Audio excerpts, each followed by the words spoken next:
Hello, I'm Jim Lampley, and welcome now to 24/7 Overtime here on HBO.com. A chance for you 24/7 fanatics to continue hashing through the themes of the show with the two stars of these 4 episodes you saw of 24/7, Freddie Roach, the trainer of Manny Pacquiao, and Floyd Mayweather, trainer of Ricky Hatton. Floyd, you like to talk, but have you ever done as much talking to promote a boxing match in your entire career as you've done in this past month to promote this fight with Manny Pacquiao? I would say no. I would say no. But one thing about it, the show is going off good, and I like what I see, and I like what I'm doing as well. I mean, because this is part of keeping the show live and keeping the fight live. And that's what it's all about at the end of the day. Did you use the show to gather intelligence about what Freddie and Manny might have been doing? Or did you say to yourself, this is all showbiz, and whatever I might see from them doesn't necessarily tell me what could happen in the fight? I really be honest with you, I never looked, to be honest. I know Freddie been saying that Pat gonna get Ricky in 3, but ain't nothing I believe. So to me, it didn't even make sense for me to even look at the TV about trying to find out what is Pat gonna do to get Rick in trouble. I never thought about nothing like that because that ain't what it's about with me. At the end of the day, it's going to be totally different. One question before I turn to Freddie Roach for a second. Some of our viewers have noted in feedback on the website that they don't feel like they've seen Ricky Hatton sparring much in 24/7. Did you make a decision, or did Ricky make a decision to keep that in the dark? You know, Freddie Roach made that comment on the radio about, oh, we ain't never seen the man spy. We ain't never seen the man spy. He gonna spy come May the 2nd. It's going to be a sparring match, and it's going to be over pretty quick.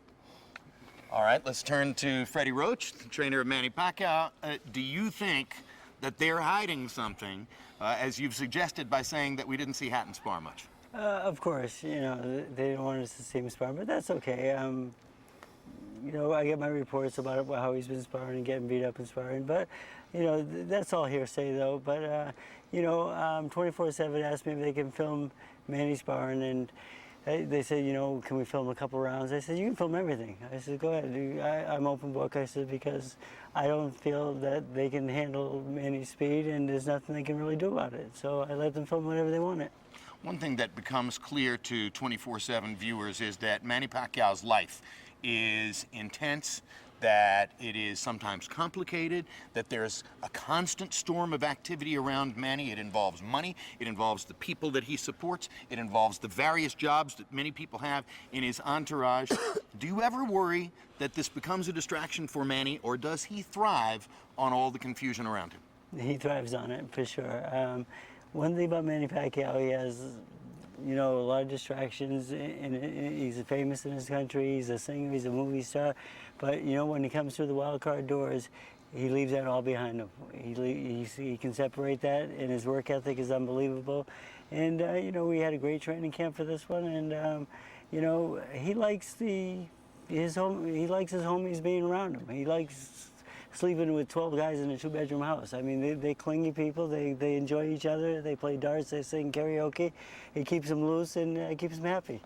As you've done all of the tremendously entertaining byplay with your counterpart here leading up to the fight, I've had to wonder, watching 24/7, does Freddie play with the cameras the way he does to draw attention to himself and take pressure off of Manny Pacquiao because he thinks that by doing all this he's going to distract Floyd and Ricky from their task, or just because it's so much fun?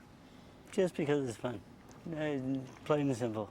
Mm-hmm. Yes, I mean, 24/7, it's fun. I mean, the guys, I've been with them a couple of times now. We know each other, I let them shoot what they want, and when we tell them to go home, they go home. And, it's a well-done show, and I enjoy it. Floyd, the assumption is made that Ricky Hatton hired you with an eye toward improving his boxing skills, particularly his defense, at this stage of his career. He's a veteran fighter, been doing this a long, long time. Right. Can you affect what he does, or is it more about building more confidence for him? It ain't about me building no confidence. I ain't got, if you're a man, you either got confidence or you don't. I'm not trying to build no confidence. As you can see, when Ricky Hatton fought Paulie Malignaggi, just that one particular fight, you saw a difference there. You're gonna see a much greater difference in this particular fight. I'm gonna show you just what I'm talking about. And Fred will know just what I'm talking about. You trained Oscar De La Hoya. That's Are very- they misleading themselves in believing that Manny proved something against Oscar De La Hoya? Manny, look here. It's a good thing for Manny what he did. He beat a old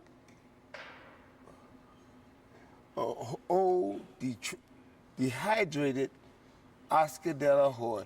If anybody didn't see that De La Hoya was dehydrated, something wrong. If he didn't see it, something wrong with him. If he didn't see that, wait a minute, it's a true story, Freddie. Go ahead. You know that I done forgotten more than you will ever learn, so you know what time it is. Freddie, did Ricky hire Floyd to change his boxing style or to create a narrative for getting a rematch with Floyd's son if he wins the fight over your fighter? Getting a rematch for sure. I mean, let's face it, he's not going to change at the stage of his career.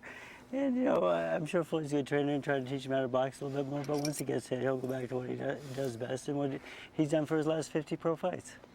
When the fight is over, do you two guys go back to being friends, or does this dialogue continue? We've never been friends. Never been friends. We never been I mean, friends. this known each other a guy, long time. He disrespects me for every day. He calls me cockroach, stuff like that. Why would I be his friend? What is it? See? He's so disrespectful. It's all, you know. Fred, look at, let me tell you something. Go ahead. Let me tell you something. As you can see, it is nothing, man, to really stab you in your back or anything like that, man. Look at this. I'm having fun with this, Fred.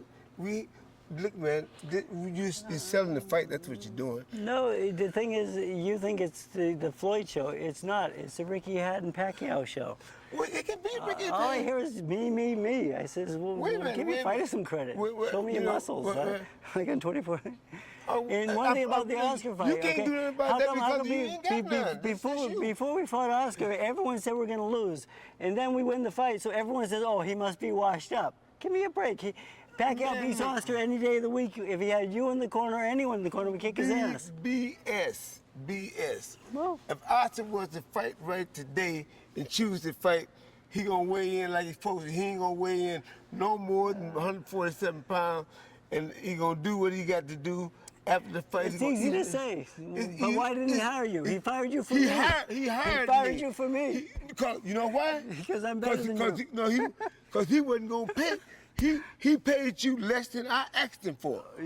He paid you less than I asked him for. wish you Welcome could see back, my friends, check. to the You show talking that about- never ends. You got All 300 4 episodes of you got 24/7 300,000 still available you on got HBO on 300,000. demand. I was The looking live for fight, 2 million. HBO I was pay-per-view, looking for May 2 2, million. live from Las Vegas. Manny Pacquiao and Ricky Hatton. Thanks, guys. Cause you know what? It's over. The On show's your over. day, I'd lock you up. Who cares? It's 1,000 years Thank ago. you, guys. You're an old man. Who Shut gives up, a shit? You're an old man. I know. I know I'm Freddie. old. Still mic'd out. You're older than me right now. Thank you, Floyd. So one thing I want to tell you, Freddie, before I get this drink a drink, I want to tell you this right here. First of all, 3 times. you're too soft. 3 times. So You soft soft. for what?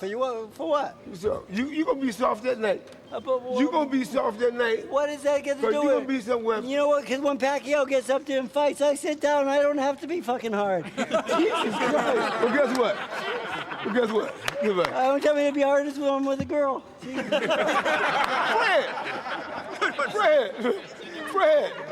Fred! Fred, where you gonna get hurt? What? Ain't gonna get hurt. When I get a girl. Lifeline. See you later, Freddie. Yeah. The jokester.